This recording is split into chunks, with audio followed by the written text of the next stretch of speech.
사실 저는 양평 게이트의 가장 큰 문제는요, 이 정권 들어서 이 양평 게이트가 터졌다라는 거죠. 그러니까 양평 고속도로의 시작은 인수위부터 시작된 거잖아요. 사실상 대통령이 집권을 시작한 다음부터 한 거잖아요.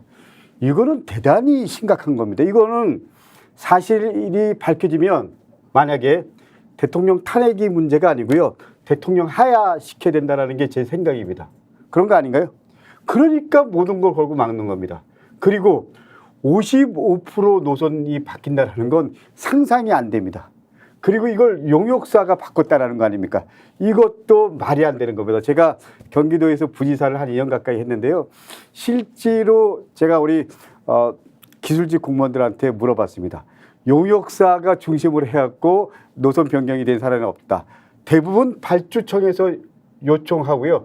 그 요청에 맞춰서 용역사가 입장 정리를 하는 거지, 용역사가 주도적으로.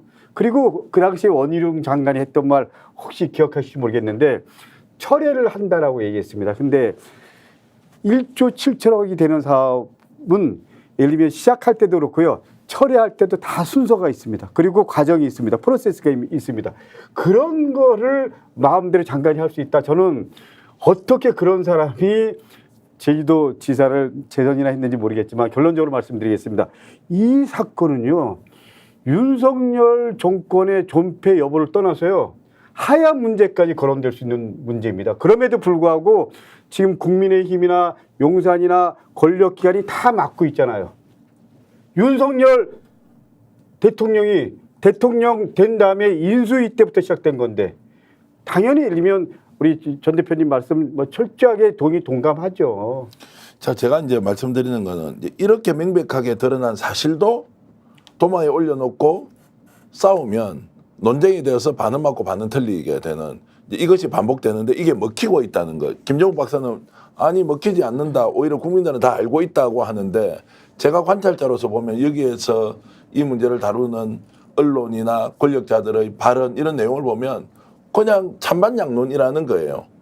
왜 우리가 이 논쟁에 빠져들 수밖에 없느냐, 빠져서 왜 헤어나질 못하느냐, 이 질문을 정당 대변인 해보셨지 않습니까? 제가 질문을 드리는 겁니다.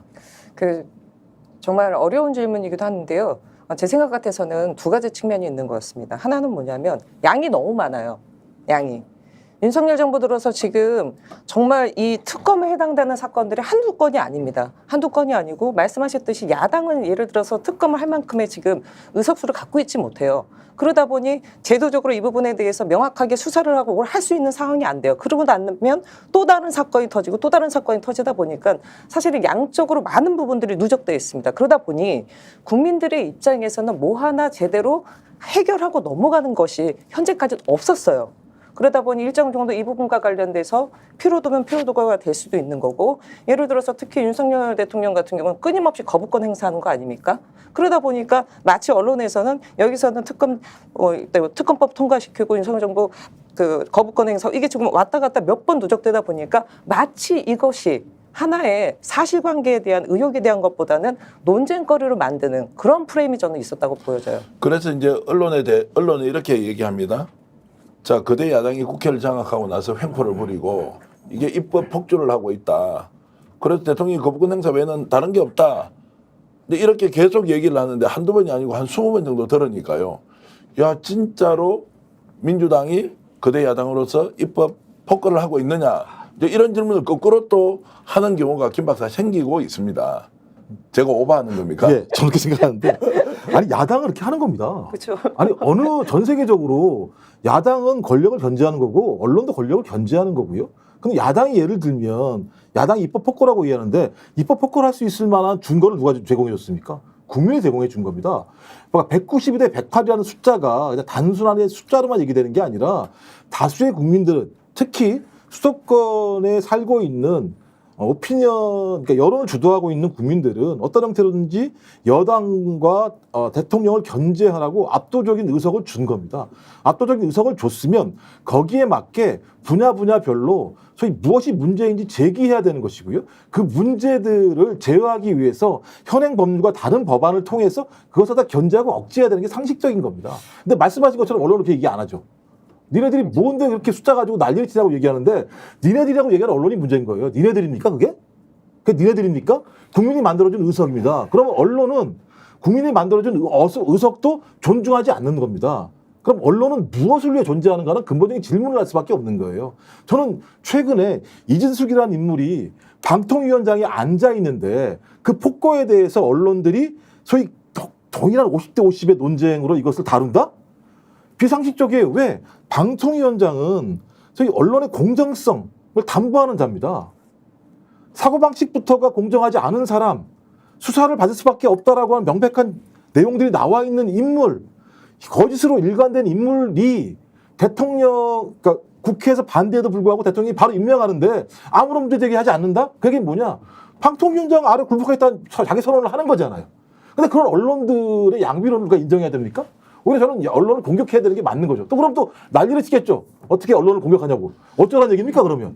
그래서 말씀하십시오. 제가 예.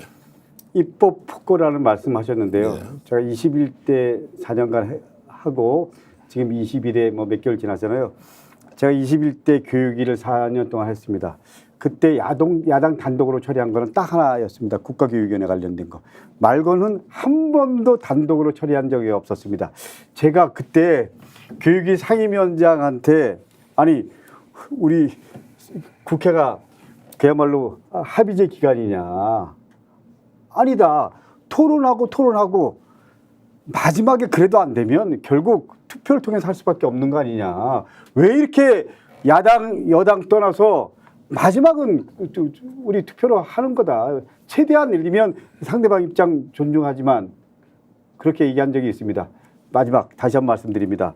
우리가 입법 폭거한 적 한 번도 없습니다. 그리고 저기 이준석 사진 나오는데요.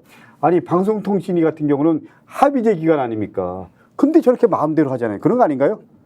근데 지금 예를 들면 보수 언론에서 또 KBS 포함해서 보수 방송에서 이런 부분에 대해서 신랄하게 비판한 적이 있나요?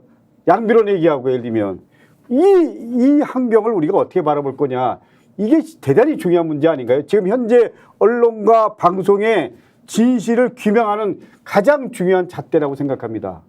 스픽스는 말하는 언론입니다. 대세는 유튜브, 그중에서 스픽스. 좋아요, 댓글, 구독, 알림 설정. 여러분이 저희를 사랑해 주시고 우리가 여러분을 사랑하는 4가지 방법입니다.